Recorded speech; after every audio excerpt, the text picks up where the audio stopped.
You read this question 4.2.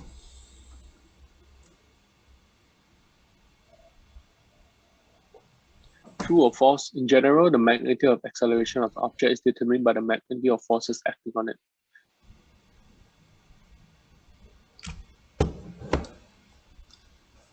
The answer is false. The false thing about this statement is the magnitude. They shouldn't use the word magnitude, right? Now, let me explain. The magnitude of the acceleration of an object is determined by the magnitude of the forces acting on it. And another word is forces. That means it is more than one force. Another thing is forces. So you look at here, here. Can you see the bottom corner here? Okay, right. You can see the bottom corner there.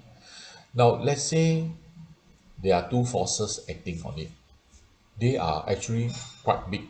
The magnitude is quite big. One is 100 Newton, another is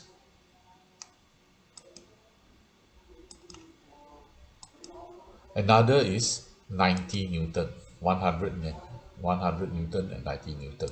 So, if you go according to the statement here, wow, the magnitude is 100, magnitude 90. So, the magnitude of the force acting on it must be very big lah. 190 lah. Answer is no. Because the two forces, they are acting in the opposite direction. As a result, the net force is very small only. In this case, the net force is only 10 Newton. How to produce the big magnitude in the acceleration? You cannot.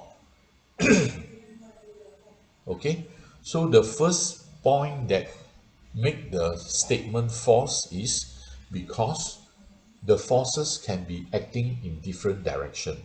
As a result, the acceleration becomes smaller. Okay or not? The first point, yes. Now the second point is that forces alone will not determine the acceleration.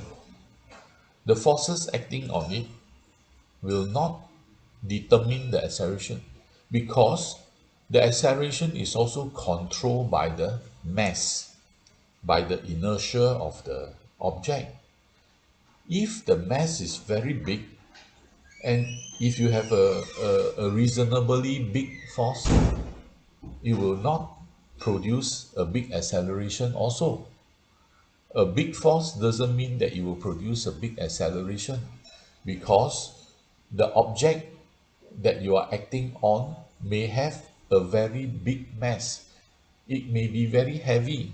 Although you have a big force, but if the object is very heavy, it will not accelerate also, right? So that is the second point that rebuke this statement, that make this statement false. So the first fact is that it may be acting in different direction. So the resultant force is actually very small. So the acceleration is very small.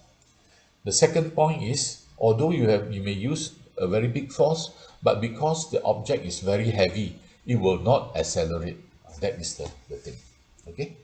Right. Okay. Any question on this statement?